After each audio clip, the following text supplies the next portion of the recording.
মায়াপুর তো পুরোটা ঘুরেই নিলাম, এবার যাব নবদ্বীপ। সবাইকে দেখে রেডি হয়ে গেছে, একমাত্র আমি ছাড়া। তাই ভাবলাম আমিও ফ্রেশ হয়ে রেডি হয়ে নিই। চলো এবার যাই ব্যালকানিতে। ব্যালকানিতে গিয়ে দেখি দারুণ দৃশ্য। ব্যালকানিতে মন্দিরের চূড়াটা দেখে আবার রুমে চলে এলাম। এসে আমি ভাবলাম কয়েকটা পিক তুলে। দেখেছো, ফটো তুলতে তুলতে স্লো মোশন শুরু করে দিয়েছি ভূতের মতন, এদিক থেকে ওদিক আর ওদিক থেকে। চলে কি বলো তো, মিররের সামনে দাঁড়িয়ে আমার একটু স্লো মোশন করতে ইচ্ছা করছিল, বাট সেটা তো হয়নি। যতটুকু পেরেছি ওই একটু এদিক ওদিক করছিলাম।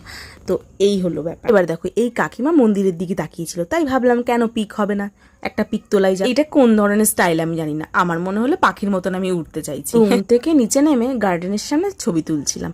কি আর করব, এগুলো কি ছাড়া যায়? আর এই দেখো সেই ব্যালকানি। পরে যখন ছিলাম কয়েকটা স্লো মোশন তৈরি করে নিয়েছিলাম। দেখেছো তো টপের সাথে স্কার্টটা কত সুন্দর লাগছে? জানি না আমায় কেমন লাগছে, তোমরাই বলো। যাই হোক, স্লো মোশনটা মোটামুটি হলো। বাইরের প্রকৃতির সাথে ব্যালকানিটা ভালোই মানিয়েছে, আমার তো বেশ লেগেছে। আমায় দেখে কাকিমাও চলে এলো।